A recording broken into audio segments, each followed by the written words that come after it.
Not that smart. I'm a roof tiler.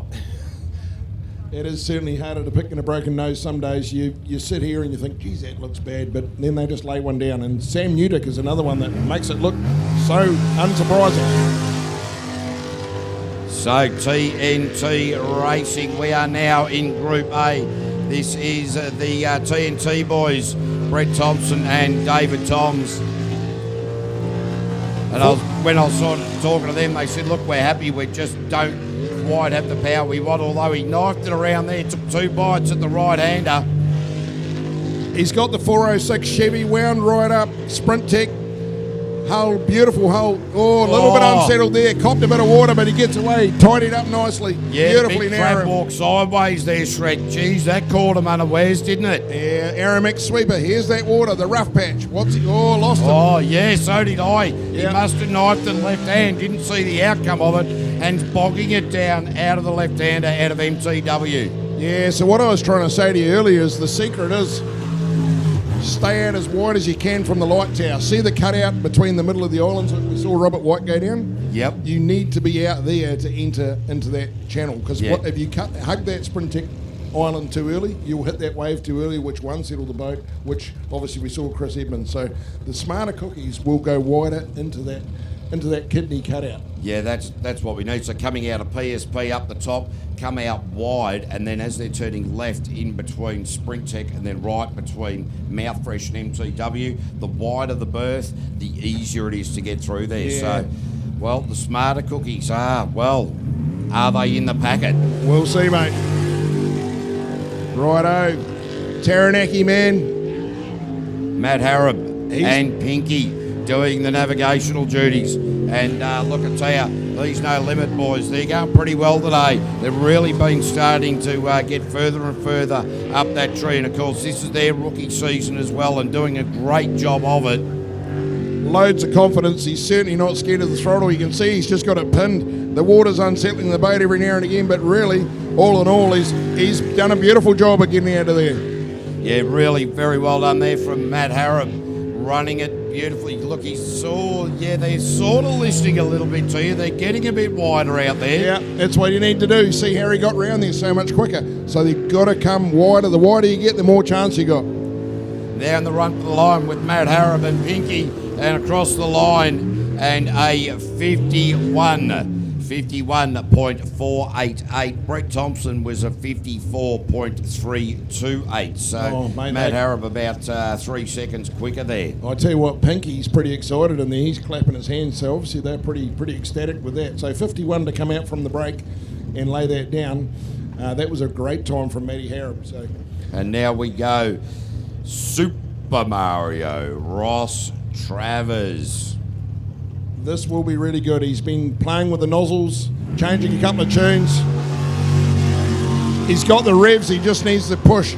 He knows his timing was really good last time out, and that looks really good so far. So he has made a couple of changes to the nozzles in the brake. Let's just see what it does at the split. 14.1. What we're going to do is we're going to get this screen changed so we can see the second split, I think. A little bit down, just a touch down there on what we saw from Matty Harrop. So at the moment, that nozzle change not working for Ross, but let's see what we can do in the second half of the thing. Beautifully out of the hairpin, the deep end drainage hairpin, made that easy work. Starting the boat, this is where he needs to drift wide. MTW. Out of the sweeper, no worries. Up through Aramex. Now he's just got to bring it home and hug the outside. That's where he'll get the clear run. Oh, that's not a bad time there for the radioactive team with a 52.934. Yeah, just that split time that got him. So we got a split of 13.9 for Matty Harrop, and we had Ross go through the split at 14.1. So really, really interesting, but we will start calling them a bit more as a hot's up. We'll be able to know who's doing what and where, but we've got Matt the computer man here.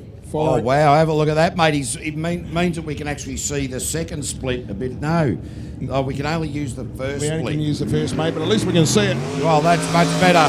But, have a look at this Ollie Silverton. Wow, look at the speed. and the smooth driving straight up to the top of Aramex and into the nut. That is just phenomenal. There was not a twitch of that vessel as it headed up there.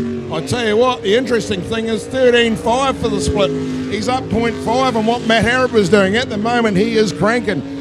Ollie is giving it the Wally. Here he comes, down to deep drainage. That crosswash, that moved the boat a little bit. That's the first time I've seen that sprint tech coming back down. He was a lot closer in there. I dare say next time you'll go a bit further out. Yeah, so much closer, and you saw it affect that. You're dead right. So the guys are starting to work out where to go and where not to go. But this is certainly looking like a great lap. This could be a sub 50 close. Oh, it's got to be. Oh, no. 50.252, 50.252. I reckon that is the exact same time that he ran last time. Oh, mate, that was gutting for him. He was on it. That was tighter than your singlet, I can tell you. And that's fairly tight. Oh, yeah. It's only because they don't make them in 4XL or you fat bugger. I really thought we were going to see our first sub 49, fifth sub 50 in the Group A's there, but it is on. There's not much in it. Like you say, the crosswash is going to be the difference. And you saw the boat get unsettled, and that's exactly where it happened. Sorry, mate, to interrupt there. I thought it was the exact same time as his previous run, but it was 50.242, not 50.252. So, consistent. Yeah, absolutely. Not much in it when you look at that. That is just phenomenal, isn't it? And when you're running times like that regularly, you know that you're putting plenty of pressure on everybody else as well. And there were still moments in there. The first part of that lap for Ollie was just sensational. I tell you what, KV, just coming back to you, it's about what we saw from Ollie Silverton the last 3 times out. His final finish time was 50.4. Then he came out the next time and did a 50.5, and then he just did a 50.24. That is just phenomenal. Unbelievable. And then round 5 was 50.252. Yeah. So nothing in it. Interestingly, we have yet to see Cy Gibbon come down to the ramp in the Novus Auto Glass machine.